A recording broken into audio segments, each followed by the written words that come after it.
ये जो plane crash हुआ, इस एग्जैक्ट सेम प्लेन में पहले भी दिक्कतें आई थी। 4 साल पहले नवंबर 2021 में ये प्लेन लंदन से हैदराबाद आ रहा था कि फ्यूल लीक की वजह से इसकी इमरजेंसी लैंडिंग करानी पड़ी टर्की में। बोइंग की जिस फैक्ट्री में ये प्लेन्स बन रहे थे, उस फैक्ट्री के वर्कर्स से जब अंडर कवर जाकर पूछा गया क्या आप इस प्लेन में कभी ट्रैवल करना चाहोगे, तो उन्होंने साफ इनकार कर दिया। Did you fly one? No. You won't fly one. In employees ने दावा किया था कि ड्रीम लाइनर्स के अंदर खराब पार्ट्स लगाए गए हैं। कई बारी मेटल्स के टुकड़े जैसा मलबा इन प्लेन्स के अंदर ही छोड़ दिया जाता है और इन वायलेशंस को ना रिपोर्ट करने का इन पर प्रेशर बनाया जाता है। वहां काम करने वाले क्वालिटी मैनेजर ने सीधा अपनी पत्नी से कहा था कि आज के बाद वो कभी किसी ड्रीम लाइनर में ट्रैवल नहीं करेंगे। 2012 और 13 के बीच में 11 ऐसे प्लेन्स डिलीवर किए गए थे जिनकी क्वालिटी इतनी खराब थी कि सिंथिया किचन्स का कहना था कि उन्हें रात को नींद नहीं आती थी। नमस्कार दोस्तों, 12 जून 2025 दोपहर के ठीक 1:30 बजे एयर इंडिया की फ्लाइट AI-171 अहमदाबाद के सरदार वल्लभ भाई पटेल इंटरनेशनल एयरपोर्ट के लोडिंग बे से बाहर निकलती है। अब वैसे तो इसे दोपहर के 1:10 पर ही लंदन के लिए उड़ान भर लेनी चाहिए थी, लेकिन आज ये फ्लाइट लेट थी। यहाँ इस्तेमाल किया जा रहा था बोइंग का 787 ड्रीम लाइनर हवाई जहाज, और इस दिन ये इस प्लेन की पहली फ्लाइट नहीं थी। इससे पहले करीब 12 घंटे पहले ये प्लेन पेरिस से दिल्ली आया था और फिर सुबह इसने दिल्ली से अहमदाबाद की फ्लाइट ली। इसी फ्लाइट में बैठे थे एक पैसेंजर आकाश वत्सा, जिन्होंने एक बड़ी ही अजीब चीज नोटिस करी। इन्होंने देखा कि प्लेन के विंग फ्लैप्स लगातार ऊपर नीचे हो रहे थे और प्लेन का एसी भी ठीक से काम नहीं कर रहा। This AC is not working. Look at everyone. बाद में इन्होंने इस इंसिडेंट का वीडियो भी सोशल मीडिया पर शेयर किया। इनका कहना था सिर्फ एसी ही नहीं, प्लेन का एंटरटेनमेंट सिस्टम, रिमोट कंट्रोल कुछ भी ढंग से काम नहीं कर रहा था। In-flight entertainment is not working. Nothing is working. Nothing at all. लेकिन फॉर्चुनेटली 11:16 पर यह फ्लाइट अहमदाबाद में सेफली लैंड कर जाती।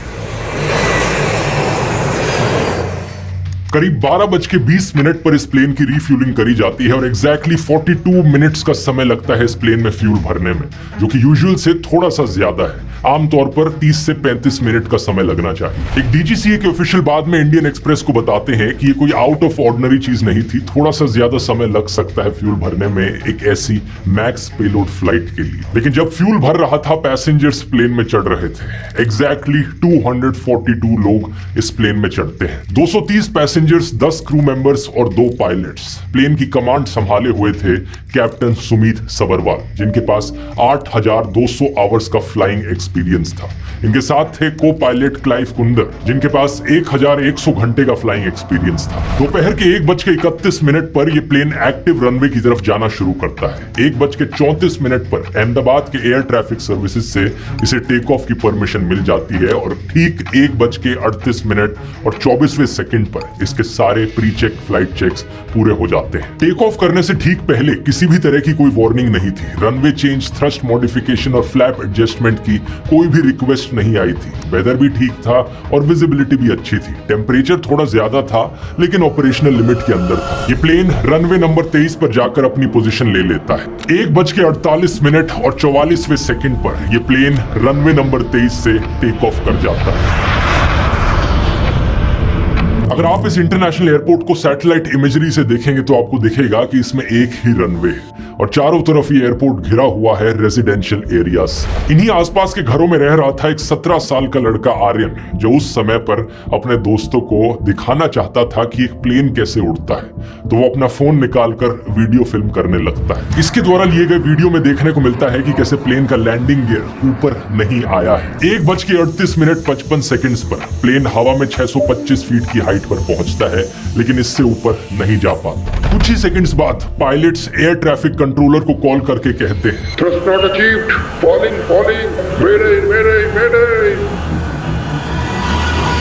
इसके बाद प्लेन का ATC से कांटेक्ट टूट जाता है और ATC फिर से कांटेक्ट करने की कोशिश करता है, लेकिन उधर से कोई जवाब नहीं मिलता। 1:39 पर प्लेन नीचे गिरने लगता है और सिर्फ 34 सेकंड्स, टेक ऑफ करने के सिर्फ 34 सेकंड्स बाद ये प्लेन एयरपोर्ट से लगभग 1.5 किलोमीटर दूर रेजिडेंशियल एरिया मेघनानी नगर में बीजे मेडिकल कॉलेज के एक हॉस्टल में जाकर क्रैश कर जाता है और इस हॉस्टल में आग लग जाती है।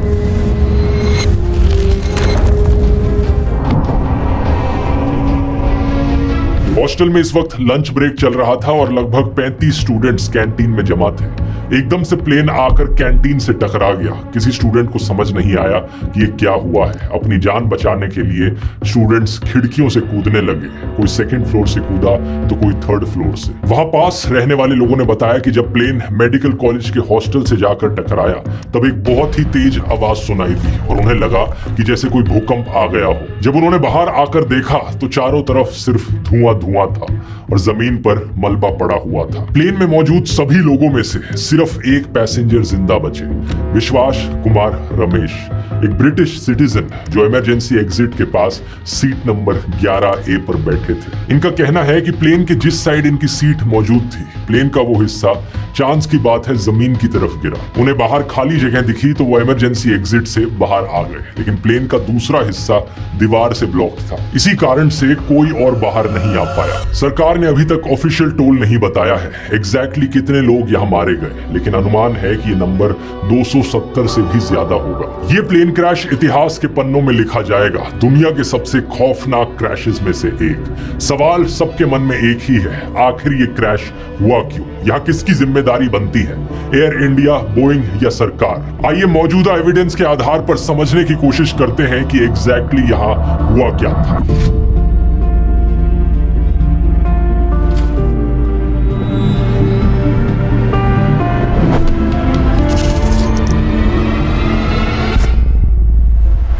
दोस्तों, जब भी हम प्लेन क्रैश जैसे बड़े हादसों की खबर सुनते हैं, इतने कॉम्प्लेक्स सिस्टम्स को फेल होते हुए देखते हैं, तो एक आम इंसान के पर्सपेक्टिव से पावरलेस फील करना बड़ी आम बात है। हम कंट्रोल नहीं कर सकते कि ये बड़ी बड़ी कॉर्पोरेशंस क्या करती हैं, इनके फैसलों का क्या असर पड़ता है हमारी जिंदगी पर। लेकिन मेरा मानना है ऐसे केसेस में बेहतर है उन चीजों पर फोकस करना जिन्हें हम कंट्रोल कर सकते हैं, हमारी जिंदगी में लिए गए खुद के फैसले। जो चीजें हमारे कंट्रोल में है उससे अपना फ्यूचर सिक्योर करें। और आज की दुनिया में अपना फ्यूचर सिक्योर करने का मतलब है हमारी लाइफ टाइम के single most important technological shift को मास्टर करना, जो कि है artificial intelligence. The most profound technology humanity is working on. Really affect the future dramatically. Perhaps the most important foundational technology of our time. It is a renaissance. It is a golden age. AI दुनिया में हर एक industry को बदल रहा है। जो लोग आज के दिन AI का सही से इस्तेमाल करना सीख पाएंगे, वो लोग आने वाले टाइम में ज्यादा प्रोडक्टिव रहेंगे, ज्यादा वैल्यूएबल रहेंगे और उन्हें ज्यादा अपॉर्चुनिटीज मिलेंगी। और दूसरी तरफ जो लोग AI को इग्नोर करेंगे, वो लोग अनफॉर्चुनेटली पीछे रह जाएंगे। अगर आप AI की इस फील्ड में अपने आप को अपस्किल करना चाहते हो तो आओ ज्वाइन करो मेरी AI मास्टर क्लास। ये शायद से देश की सबसे पॉपुलर AI वर्कशॉप्स में से है। अभी तक 50,000 से ज्यादा लोग इसे ज्वाइन कर चुके हैं और उनका फीडबैक भी बहुत जबरदस्त रहा है। इनमें से 74% लोगों ने तो ये तक कहा कि जितना वो एक्सपेक्ट कर रहे थे उससे कहीं और ज्यादा वैल्यू उन्हें इस वर्कशॉप में मिली। क्योंकि यहाँ इस 3 घंटे की वर्कशॉप में आप 25 से ज्यादा AI सॉफ्टवेयर्स के बारे में सीखेंगे। आप जानेंगे AI से फोटोज और वीडियोस बनाना, AI के जरिए वेबसाइट्स बनाना, AI से प्रेजेंटेशंस बनवाना। हजारों लोग इसका ऑलरेडी फायदा उठा चुके हैं और अब आपके लिए ये आखिरी मौका है, क्योंकि 29 जून को मैं एक और बार करने जा रहा हूँ और उसके बाद मैं एक ब्रेक लेना चाहूंगा। क्योंकि हर बार मैं आपको इसमें लाइव आकर सिखाता हूं तो मेरे लिए थोड़ा रेपिटेटिव हो गया। मैं भी कुछ नया ट्राई करना चाहता हूं। लेकिन आपने अगर इसे अभी तक ज्वाइन नहीं किया तो आपके लिए अच्छा आखिरी मौका है, सिर्फ 2 मूवी टिकटों की कॉस्ट में। लिंक इसका नीचे डिस्क्रिप्शन में मिल जाएगा या फिर आप इस QR कोड को भी स्कैन कर सकते हैं। अब टॉपिक पर वापस आते हैं। इस क्रैश के बाद इन्वेस्टिगेटर्स ने कॉकपिट वॉइस रिकॉर्डर को रिकवर कर लिया है, जिसमें कॉकपिट में होने वाली बातचीत और साउंड्स को रिकॉर्ड किया जाता है। इसके साथ ही फ्लाइट डेटा रिकॉर्डर भी रिकवर किया जा चुका है, जिसमें ऑल्टीट्यूड, स्पीड और इंजन परफॉर्मेंस जैसी एक्टिविटीज का डेटा रिकॉर्ड होता है। इन दोनों को मिलाकर प्लेन का ब्लैक बॉक्स बनता है, जो एयर क्रैशेस को समझने में बहुत मदद करता है। इस क्रैश की इंक्वायरी इंडिया का एयरक्राफ्ट एक्सीडेंट इन्वेस्टिगेशन ब्यूरो कर रहा है, जिसमें यूके और यूएस की टीम्स मदद कर रही हैं। लेकिन इसके अलावा क्योंकि ये प्लेन एक अमेरिकन मेड बोइंग एयरक्राफ्ट है, तो इसकी वजह से यूएस का national transportation safety board NTSB भी अपनी एक पैरेलल इन्वेस्टिगेशन कर रहा है। कुछ दिन पहले खबरों में आया था कि इस प्लेन के ब्लैक बॉक्स को इंडिया से बाहर अमेरिका में भेजा जा रहा है और इन्वेस्टिगेशन के लिए। AI crash probe is concerned. We're now learning that the black box will be sent to the United States and all the data in it will be recovered in the US itself. लेकिन सरकार ने कहा है ये गलत है। Aviation ministry के अनुसार इस ब्लैक बॉक्स को इंडिया में ही इन्वेस्टिगेट किया जाएगा।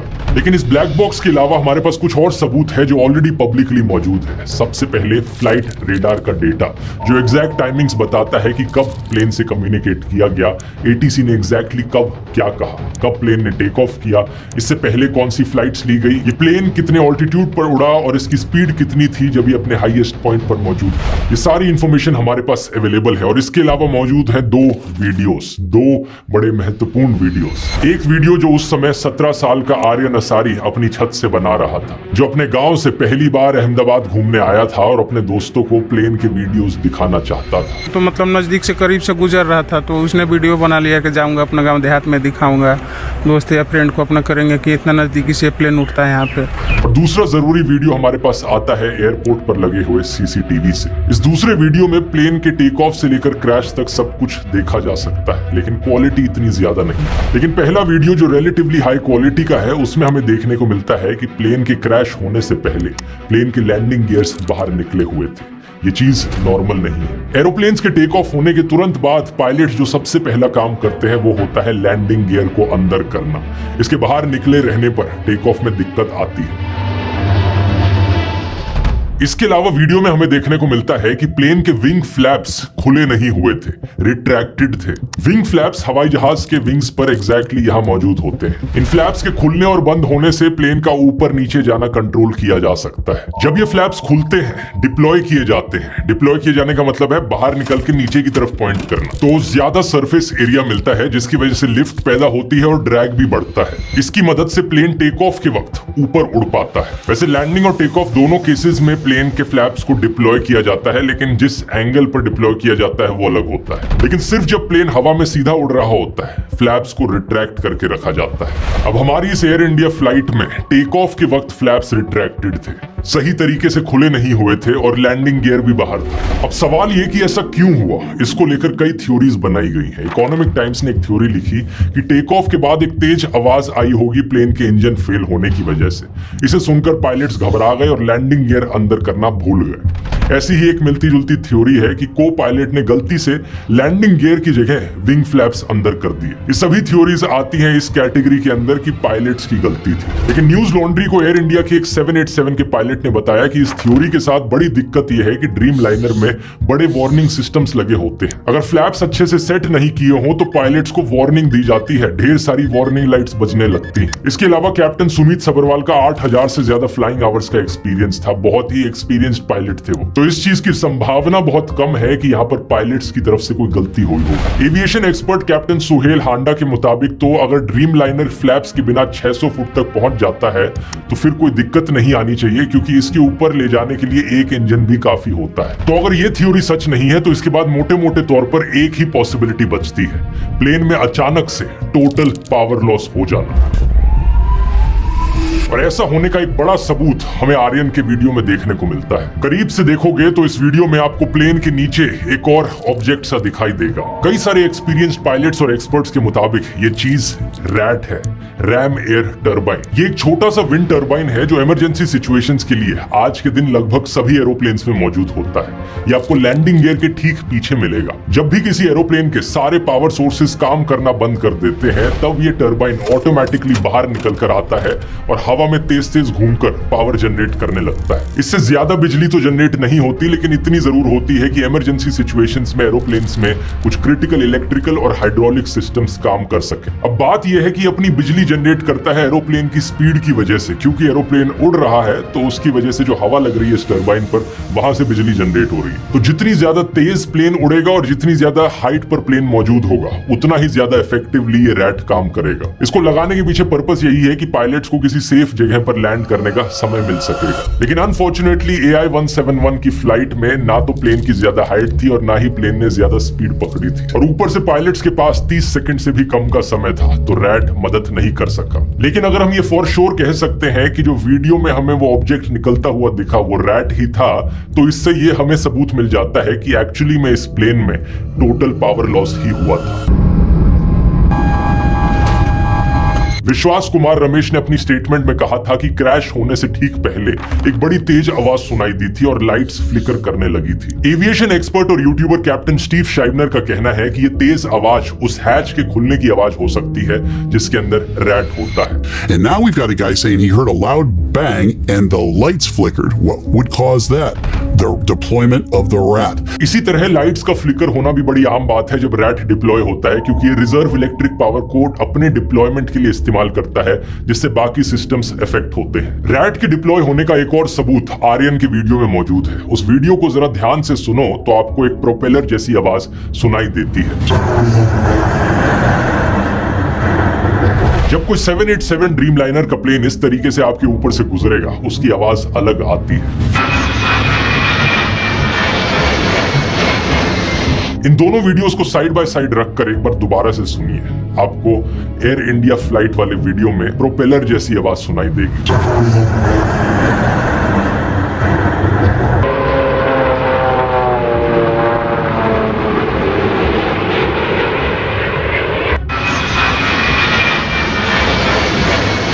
इससे ये बात लगभग क्लियर हो जाती है कि रैट एक्चुअली में डिप्लॉय हुआ था। लेकिन फिर अगला सवाल उठता है कि रैट डिप्लॉय क्यों हुआ था। मोटे मोटे तौर पर 3 इमरजेंसी सिचुएशंस हैं जो कारण बन सकती हैं रैट के डिप्लॉयमेंट के पीछे। पहला, जब प्लेन में टोटल इलेक्ट्रिकल फेलियर हो जाए। दूसरा, प्लेन में हाइड्रोलिक फेलियर हो जाए। या फिर तीसरा, प्लेन के दोनों इंजन फेल हो जाए और प्लेन में कोई पावर सोर्स ही ना रहे। दोनों इंजन फेल होने को डुअल इंजन फेलियर कहा जाता है, जो एक्चुअली में बहुत ही रेयर चीज है। ये इतना रेयर है कि पिछले 70 साल में डुअल इंजन फेलियर के केवल 7 मामले सामने आए हैं। लेकिन हमारे केस में 1-2 ऐसी चीजें हैं जो इशारा करती हैं कि एयर इंडिया की इस फ्लाइट में शायद यही हुआ था। पहली, प्लेन के क्रैश होने से पहले पायलट ने एयर ट्रैफिक कंट्रोल को की गई मेडे कॉल में कहा था कि थ्रस्ट नहीं मिल रहा। Thrust not achieved. Falling. Mayday. जब प्लेन उड़ता है तो उसके इंजन से जो तेज हवा पीछे की तरफ निकलती है वो उसे आगे की तरफ जोर से धक्का देती है और इसी धक्के को थ्रस्ट कहा जाता है। थ्रस्ट ना मिलना दिखाता है कि प्लेन्स के इंजन में कुछ गड़बड़ थी। और दूसरी, इसके अलावा लैंडिंग गियर का अंदर ना होना भी डुअल इंजन फेलियर का सबूत हो सकता है, क्योंकि इतनी पावर ही नहीं थी कि लैंडिंग गियर को अंदर किया जा सके। अब अगला सवाल ये उठता है कि अगर इस प्लेन में डुअल इंजन फेलियर हुआ तो वो क्यों हुआ। इसके पीछे 3 अलग अलग थ्योरीज हैं दोस्तों। पहली और सबसे पॉपुलर थ्योरी है fuel contamination. National aerospace laboratories के former deputy director S J. Muralidhar का मानना है कि इस फ्लाइट में शायद फ्यूल कंटेमिनेशन हुआ था। One of the possible reason what I can think of, it can be due to fuel contamination. यानी कि जो तेल डाला गया प्लेन में, प्रॉब्लम वहां थी। इनके मुताबिक फ्यूल कंटेमिनेशन होने पर या तो कम थ्रस्ट जनरेट हुई जिससे प्लेन ऊपर नहीं उड़ पाया, या इसकी वजह से दोनों इंजन फेल हो गए। स्ट्रेटेजिक एविएशन सॉल्यूशंस कंसल्टेंसी के चेयरपर्सन नील हैंसफोर्ड ने द गार्डियन को भी ऐसा ही कुछ कहा कि वैसे तो फ्यूल टैंक फुल था, लेकिन फ्यूल कंटेमिनेंट से क्लॉगिंग हो सकती है और फ्यूल ब्लॉकेज से इंजन प्रॉब्लम हो सकती है। फ्यूल कंटेमिनेशन होने के पीछे दोस्तों अपने अलग अलग कई सारे कारण हो सकते हैं, जैसे कि फ्यूल में पानी होना, कचरा होना, या clay, rust, dirt, even microbial growth, bacteria और फंगस की ग्रोथ की वजह से ऐसा हो सकता है। इसके अलावा डीजल एग्जॉस्ट फ्लूइड जो ग्राउंड व्हीकल्स में इस्तेमाल किया जाता है, वो अगर जेट फ्यूल के साथ मिक्स हो जाए तो नॉन सॉल्युबल क्रिस्टल्स बन सकते हैं, जो एक्चुअली में जाकर एक बार फिर से क्लॉगिंग कर सकते हैं। 2019 में अमेरिका में इसी तरह के 3 केसेस सामने आए थे। मार्च 2019 में एक बोइंग 787 को जापान में फ्यूल कंटेमिनेशन की वजह से ही डुअल इंजन मेल फंक्शन सहना पड़ा। थैंकफुली इस केस में कोई बड़ा हादसा नहीं हुआ था, पायलट सेफली इस प्लेन को लैंड करा पाए थे इसके बावजूद भी। लेकिन अगर इस एयर इंडिया क्रैश के पीछे कारण यही निकलता है तो ब्लेम यहाँ फ्यूल सप्लायर्स पर भी आएगा। अहमदाबाद एयरपोर्ट पर 3 फ्यूल सप्लायर्स हैं, इंडियन ऑयल, भारत पेट्रोलियम और रिलायंस। फ्यूल कंटेमिनेशन होने का मतलब है कि इस फ्यूल की टेस्टिंग ढंग से नहीं हुई, और एविएशन फ्यूल की रिगरस टेस्टिंग होनी बहुत जरूरी चीज है। दूसरी पॉसिबिलिटी यहाँ पर आती है टोटल इलेक्ट्रिकल फेलियर। एक सीनियर पायलट ने टाइम्स ऑफ इंडिया को बताया कि प्लेन के variable frequency starter generators fail हो गए, जो इलेक्ट्रिकल पावर देकर इंजन को स्टार्ट करने में मदद करते हैं। जनरेटर्स फेल होने पर इलेक्ट्रॉनिक इंजन कंट्रोल्स ने काम करना बंद कर दिया। जब ऐसा होता है तो ऐसे सभी एरोप्लेन्स में ऑक्सिलरी पावर यूनिट्स लगी होती हैं इमरजेंसी केसेस के लिए। वो बैकअप की तरह काम करती हैं इलेक्ट्रिसिटी सप्लाई करने के लिए, लेकिन उन्हें स्टार्ट होने में 90 सेकंड्स तक लग सकते हैं और इस प्लेन के पास ये 90 सेकंड्स अनफॉर्चुनेटली नहीं थे। अगर दोनों इंजन और ये ऑक्सिलरी पावर यूनिट्स भी फेल हो जाए या पावर सिस्टम से डिस्कनेक्ट हो जाए तो इलेक्ट्रॉनिक इंजन कंट्रोल्स का थ्रस्ट को कंट्रोल करना बंद हो सकता है, भले ही इंजन्स अभी भी चल रहे हैं। ऐसी सिचुएशंस में पायलट्स अपने कंट्रोल्स के जरिए थ्रस्ट को बढ़ाने की कोशिश करेंगे, लेकिन एक्चुअली में कोई रिस्पॉन्स नहीं आएगा क्योंकि कंट्रोल्स ही काम नहीं कर रहे होंगे। इस तरह की टेक्निकल इमरजेंसी में एक हवाई जहाज को हैंडल करना बेहद चैलेंजिंग बन जाता है क्योंकि पायलट्स के पास नॉर्मल फ्लाइट कंट्रोल्स अवेलेबल ही नहीं रहते। ऐसा साल 2013 में जापानीज एयरलाइंस के 2 ड्रीम लाइनर्स के साथ हुआ था। बैटरी फेल होने के बाद उन्हें इमरजेंसी लैंडिंग करनी पड़ी थी। एक फ्लाइट में कॉकपिट में धुआं भर गया था, वहीं दूसरी फ्लाइट में आग से इतनी हीट जनरेट हुई कि बैटरी को रैक से जोड़ने वाले बोल्ट्स ही पिघल गए। We observed a heavy smoke condition and we found a fire condition in the avionics compartment. The smoke was traced to a meltdown in the Dreamliner's lithium-ion batteries. इन दोनों incidents के पीछे कारण था मैन्युफैक्चरिंग डिफेक्ट बोइंग की तरफ से, और इसके बाद दुनिया भर के बोइंग 787 ड्रीमलाइनर प्लेन्स को उड़ान भरने से रोक दिया गया था। Now we have breaking news from the FAA tonight. They are grounding the Dreamliner. Just over a year after the 787 had finally entered service, the Federal Aviation Administration grounded the entire fleet. It's grounded until it can prove to the federal government that the airline has fixed the problem with the battery that continues to overheat. Engine failure का एक कारण कोई mechanical error भी हो सकता है और ये भी मैन्युफैक्चरिंग से रिलेटेड हो सकते हैं। साल 2020 में एक नॉर्वेजियन एयरलाइंस ने बोइंग पर आरोप लगाया था कि ड्रीम लाइनर्स में इंजन की प्रॉब्लम्स के कारण कई सारी फ्लाइट्स उनकी डाइवर्ट हुई। उस एयरलाइंस को अपने कई सारे रूट्स बंद करने पड़े थे और दर्जनों बार अपने प्लेन्स में इंजन बदले गए थे। 2023 में इसी एयरलाइन को अपना एक ड्रीम लाइनर प्लेन कबाड़े में भी बेचना पड़ा था। वो प्लेन जो उसने लगभग 10 साल पहले करोड़ों रुपए में खरीदा था। ये एक बहुत ही कमाल का केस था। तो बोइंग के ड्रीम लाइनर प्लेन में कई बारी दिक्कतें आ रखी हैं पहले भी, लेकिन फिर भी इस प्लेन टाइप को one of the safest plane types माना जाता रहा है क्योंकि इन सारे केसेस में कोई भी हादसा नहीं हुआ, किसी की जान नहीं गई। एयर इंडिया का ये क्रैश पहला प्लेन क्रैश है किसी भी ड्रीम लाइनर प्लेन का। अगर ये प्लेन क्रैश इलेक्ट्रिकल और मैकेनिकल फेलियर की वजह से हुआ है,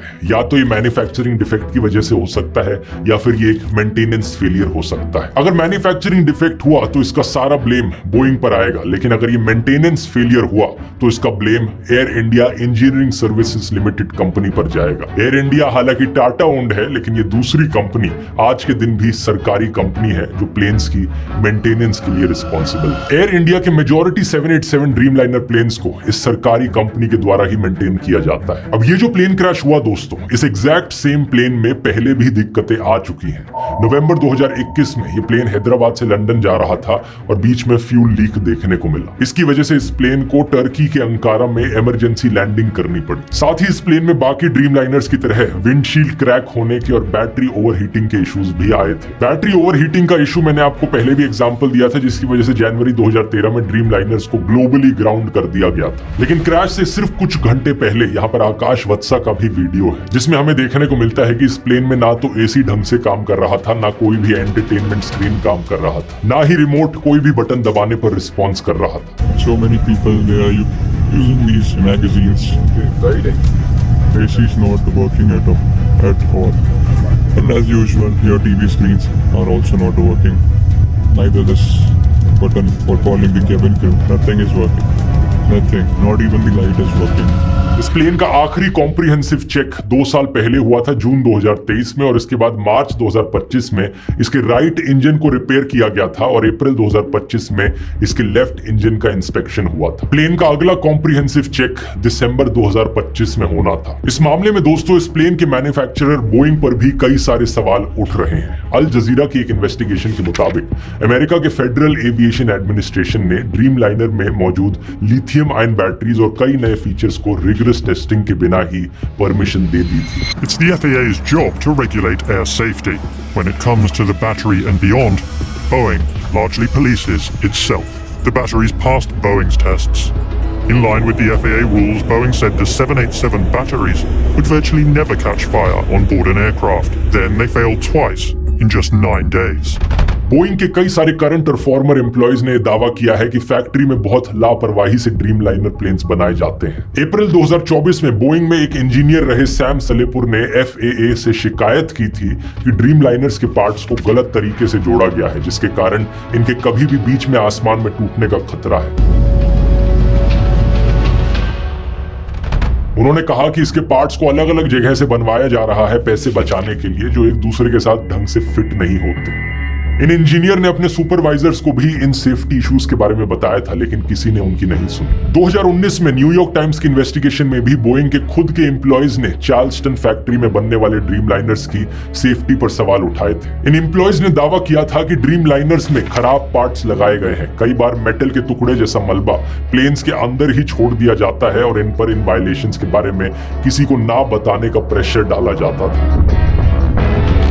बोइंग की इस फैक्ट्री में काम कर रहे एक टेक्नीशियन जोसेफ क्लेटन के मुताबिक उन्हें कई बार कॉकपिट के नीचे तारों के पास मेटल के टुकड़े मिले, जिसके कारण उन्होंने अपनी पत्नी से कहा कि वो खुद कभी भी किसी ड्रीमलाइनर में उड़ान नहीं भरेंगे। बोइंग कंपनी में 30 साल से ज्यादा काम करने वाले क्वालिटी मैनेजर जॉन बार्नेट ने तब कहा था कि इस फैक्ट्री से अभी तक एक भी ऐसा प्लेन नहीं बना है जिसके बारे में वो कह सकें कि वो सेफ और उड़ान भरने लायक हो। अल जजीरा ने एक वर्कर को सीक्रेट कैमरा देकर बोइंग फैक्ट्री के अंदर फुटेज रिकॉर्ड करने को कहा। इस वर्कर ने अपने 15 साथियों से पूछा कि क्या वो खुद इन प्लेन्स में बैठेंगे, जिनमें से 10 ने साफ मना कर दिया क्योंकि उन्हें इसकी क्वालिटी पर भरोसा नहीं था। Would you fly on one? Oh, no. You won't fly on one. Would you fly on one of these planes? Not really. I would fly one of these planes. You wouldn't? Why wouldn't you? Huh? Why wouldn't you? Because I see quality here.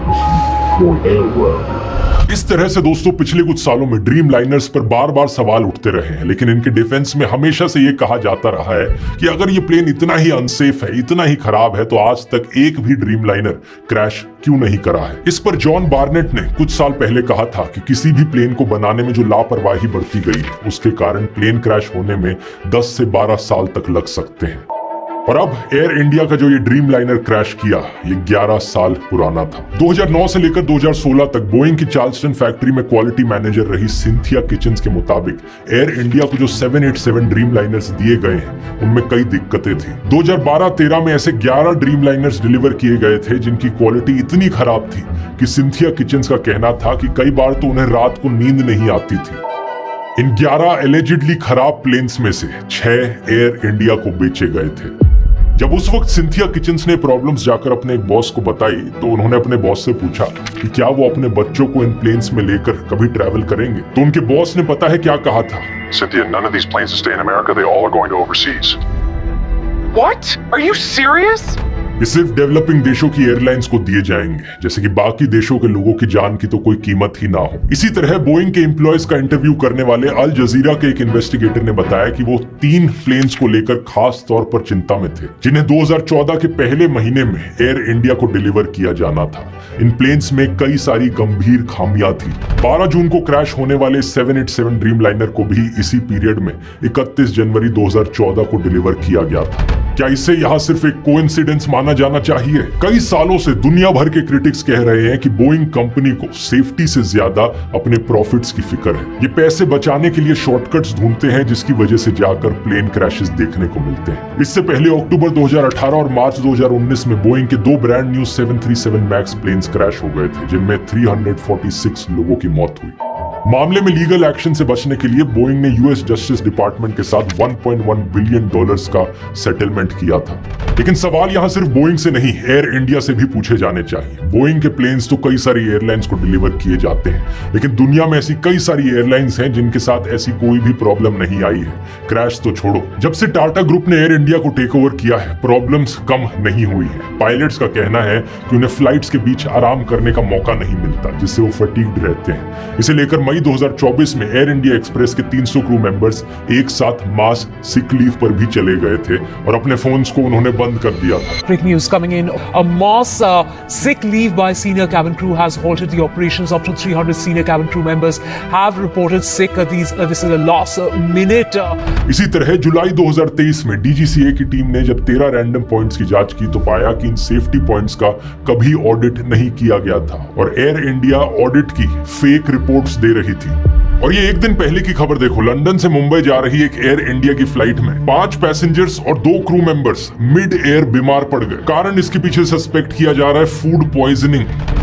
Actually इस crash के पीछे exact कारण क्या था, इसको लेकर कुछ सबूत और कुछ जवाब हमें मिलने चाहिए 12 जुलाई के आसपास, क्योंकि 12 जुलाई दोस्तों वो डेट है जब 30 दिन पूरे हो जाएंगे क्रैश के। और इंटरनेशनल सिविल एविएशन ऑर्गेनाइजेशन के अनुसार किसी भी क्रैश के 30 दिन के अंदर अंदर एक प्रीलिमिनरी रिपोर्ट सामने आ जानी चाहिए। लेकिन एक चीज मैं यहाँ जरूर कहना चाहूंगा कि मोस्ट लाइकली यहाँ एक से ज्यादा कारण हो सकता है। अगर आपने मेरे पुराने फ्लाइट क्रैश वाले वीडियोस देखे हैं तो आपने नोटिस किया होगा किसी भी इतने खौफनाक क्रैश के पीछे मल्टीपल रीजंस होते हैं, एक से ज्यादा गलतियां होती हैं, क्योंकि अगर सिर्फ 1-2 ही गलती हो तो हर चीज का बैकअप है। अगर वो बैकअप फेल हो जाए तो उसका एक और बैकअप होता है। लेकिन सब कुछ फेल होकर अगर इतना खौफनाक हादसा होता है तो उसका मतलब मल्टीपल लेवल्स पर फेलियर हुआ है।